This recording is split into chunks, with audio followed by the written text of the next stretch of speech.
नमस्कार दोस्तों। आज मैं लेके आई हूँ भगवान श्री सत्यनारायण जी व्रत कथा का तीसरा अध्याय। तो वो अध्याय इस प्रकार है।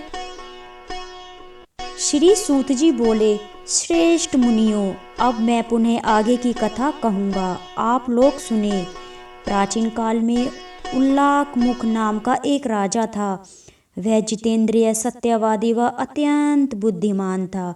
वह विद्वान राजा प्रतिदिन देवालय जाता और ब्राह्मणों को धन देकर संतुष्ट करता था। कमल के समान मुख वाली उसकी धर्मपत्नी शील, विनय एवं सौंदर्य आदि गुणों से संपन्न तथा यानी पतिव्रता थी।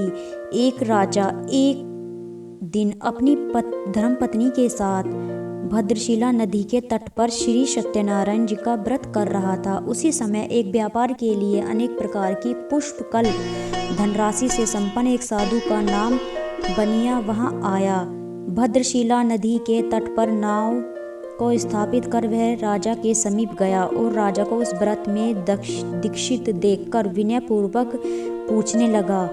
साधु ने कहा, राजन, आप मुक्ति युक्त चित्त से यह क्या कह रहे हैं? कृपया वह सब बताइए, इस समय मैं सुनना चाहता हूँ। राजा बोले, हे साधु, पुत्र आदि की प्राप्ति की कामना से बंधु बांधवों के साथ मैं अतुल तेज संपन्न भगवान विष्णु का व्रत पूजन कर रहा हूँ।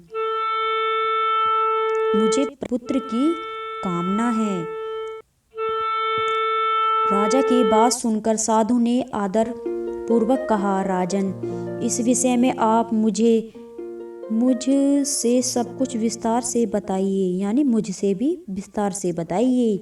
आपके कथानुसार मैं व्रत एवं पूजन करूंगा। मुझे भी संतान नहीं है, मैं भी संतान प्राप्ति के लिए व्रत करूंगा। ऐसा विचार कर वह व्यापार से निवृत्त होकर आनंद पूर्वक अपने घर आया। उसने अपनी भार्या से संतान प्राप्ति के वरदान करने वाले इस सत्य व्रत को विस्तार पूर्वक बताया।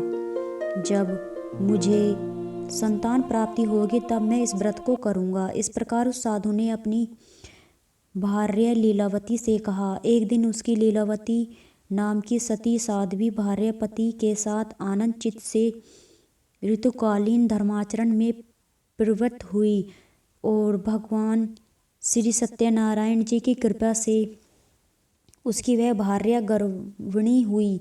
10वें महीने में उसने कन्या रत्न की प्राप्ति हुई और वह शुक्ल पक्ष के चंद्रमन की भांति दिन प्रतिदिन बढ़ने लगी। उस कन्या का कलावती यह नाम रखा गया। उसके बाद वह दिन लीलावती ने अपने स्वामी से मधुर वाणी में कहा, आप पूर्व में संकल्पित श्री सत्यनारायण के व्रत को क्यों नहीं कर रहे हैं? साधु बोला, प्रिय, इसके विवाह के समय व्रत करूंगा। इस प्रकार पत्नी को भलीभांति आश्वस्त कर वह व्यापार के लिए नगर की ओर चल दिया। इधर कन्या कलावती पिता के घर में बढ़ने लगी। तदंतर धर्मज्ञ साधु ने नगर में सखियों के साथ क्रीड़ा करती हुई अपनी कन्या को विवाह योग्य देखकर आपस में मंत्रणा करके कन्या विवाह के लिए श्रेष्ठ वर का अन्वेषण करो, ऐसा दूत से कहकर श्री घी उसे भेज दिया। उसकी आज्ञा प्राप्त करके दूत कांचन नामक नगर में गया। वहां से एक वणिक का पुत्र लेकर और उस साधु ने उस वणिक के पुत्र को सुंदर और गुणों से संपन्न देखकर अपनी जाति के लोगों तथा बंधु बांधवों के साथ संतुष्ट चित्त को विधि विधान से वणिक पुत्र के हाथ में कन्या का दान कर दिया। उस समय वह साधु वनिया दुर्भाग्यवश भगवान का वह उत्तम व्रत भूल गया। पूर्व संकल्प के अनुसार विवाह के समय में व्रत न कर पाने के कारण भगवान उस पर रुष्ट हो गए और कुछ समय पश्चात उसने व्यापार क्रम में कुशल वह साधु बनिया काल की प्रेरणा से अपने दामाद के साथ व्यापार के लिए समुद्र के समीप स्थित रत्नसारपुर नामक सुंदर नगर में गया। अपने श्री संपन्न दामाद के साथ वहां व्यापार करने लगा। उसके बाद वे दो राजा चंद्रकेतु और रमणीय उस नगर में गए। उसी समय भगवान श्री नारायण जी ने उसे भ्रष्ट प्रतिज्ञा देखकर उसे दारुण, कठिन और महान दुख प्राप्त होगा, यह शाप दे दिया। एक दिन चोर जो राजा था चंद्रकेतु के धन को चुराकर वहीं आया जहाँ दोनों वणिक स्थित थे, यानी कि जहाँ का वह राजा था। एक दिन एक चोर राजा चंद्रकेतु जो नाम का था धन को चुराकर वहीं पर आ गया जहाँ वो दोनों अपने व्यापार में लग रहे थे, व्यापार कर रहे थे। वह अपने पीछे दौड़ते हुए दूतों को देखकर भयभीत हो गए, धन वहीं छोड़कर शीघ्र भाग गए। इसके बाद राजा के दूत वहां आ गए और जहां उन्होंने देखा साधु वणिक था, वहां राजा के धन को देखकर वह दूत उन दोनों वणिक पुत्रों को बांधकर ले गए और हर्ष पूर्वक दौड़ते हुए राजा से बोले, प्रभु, हम 2 चोर पकड़ लाए हैं, इन्हें देखकर आप आज्ञा दें कि राजा की आज्ञा से दोनों श्रीगी दृढ़तापूर्वक बांधकर बिना विचार किए महान कारागार में डाल दिए गए। भगवान सत्यदेव की माया से किसी ने उन दोनों की बातें सुनी और राजा चंद्रकेतु ने उन दोनों का धन भी ले लिया।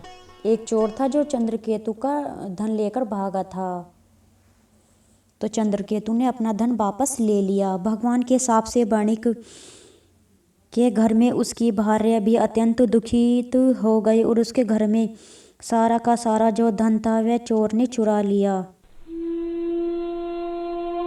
लीलावती सारी को मानसिक पीड़ा से युक्त भूख और प्यास से दुखी हो गई, यानी कि जो लीलावती थी वह भूख और प्यास से पीड़ित हो गई। अन्न की चिंता से दर दर भटकने लगी। कलावती कन्या भी भोजन के लिए इधर उधर घूमने लगे। एक दिन भूख से पीड़ित कलावती एक ब्राह्मण के घर गई। वहां जाकर उसने सत्यनारायण के व्रत पूजन को देखा और वहां बैठकर उसने कथा सुनी और वरदान मांगा। इसके बाद प्रसाद ग्रहण करके कुछ रात होने पर घर आ गई। माता के कलावती कन्या से प्रेम पूर्वक पूछा, पुत्री, रात में तू कहाँ रुक गई थी? तुम्हारे मन में क्या है? कलावती कन्या से तुरंत माता से कहा, माँ, मैं एक ब्राह्मण के घर में मनोरथ प्रदान करने वाला व्रत देखा है। कन्या की उस बात को सुनकर वणिक की भार्या व्रत करने को उद्यत हुई और उसने प्रसन्न मन से उस साध्वी ने धन बांधवों के साथ भगवान श्री सत्यनारायण का व्रत किया। इस प्रकार प्रार्थना की, भगवान, आप हमारे पति एवं जमाता के अपराध को क्षमा करें। वे दोनों, जो वो चोर था वह धोखे में उनके पास धन रख गया था, तो उन्हें माफ़ कर दीजिए। इस व्रत से संतुष्ट हो गए और उन्हें नृपश्रेष्ठ चंद्रकेतु को स्वप्न दिखाया और स्वप्न ने कहा, नृपश्रेष्ठ, प्रातः काल दोनों वणिकों को छोड़ दो, वह सारा धन भी दे दो जो तुमने उनसे समय पर लिया था, अन्यथा राज्य और धन पुत्र सहित तुम्हारा सर्वनाश कर दूंगा, यानी कि तुम्हारा सर्वनाश हो जाएगा। राजा से स्वप्न में ऐसा कहकर भगवान सत्यनारायण अंतर्ध्यान हो गए। इसके बाद प्रातःकाल राजा ने अपने सभासदों के साथ सभा में बैठकर अपना स्वप्न लोगों को बताया और कहा, दोनों बंदी वणिक पुत्रों को शीघ्र ही मुक्त कर दो। राजा की ऐसी बात सुनकर वे राजपुरुष दोनों महाजनों को बंधन मुक्त करके राजा के सामने लाकर विनयपूर्वक बोले, महाराज, बेड़ी बंधन से मुक्त करके दोनों वणिक पुत्र लाए गए हैं। इसके बाद दोनों महाजन नृपश्रेष्ठ चंद्रकेतु को प्रणाम करके अपने पूर्व वृतांत का स्मरण करते हुए वह विवन्न हो गए और कुछ बोल ना सके। राजा ने वणिक पुत्रों को देखकर आदरपूर्वक कहा, आप लोगों को प्रारब्धवश यह मान सुख प्राप्त हुआ है, इस समय वह कोई भय नहीं है। ऐसा कहकर उनकी बेड़ी खुलवाकर शूर धर्म की आदि कराया। राजा ने वस्त्र अलंकार देकर उन दोनों वणिक पुत्रों को संतुष्ट किया और सामने बुलाकर वाणी द्वारा अत्यंत आनंदित किया। पहले जो धन लिया था उसे 2 गुना करके दिया। उसके बाद राजा ने पुनः उनसे कहा, साधो, अब आप अपने घर को जाएं, राजा को प्रणाम करके आपकी कृपा से हम जा रहे हैं। ऐसा कहकर उन दोनों महावेशियों ने अपने घर की ओर प्रस्थान किया। तो आपको ये तीसरा अध्याय कैसा लगा है भगवान श्री सत्यनारायण व्रत कथा का? तो मिलते हैं एक और नई जानकारी के साथ, एक और नई कथा के साथ। तब तक के लिए धन्यवाद और चैनल को सब्सक्राइब ज़रूर कीजिएगा इसी तरह से नई नई कथा सुनने के लिए।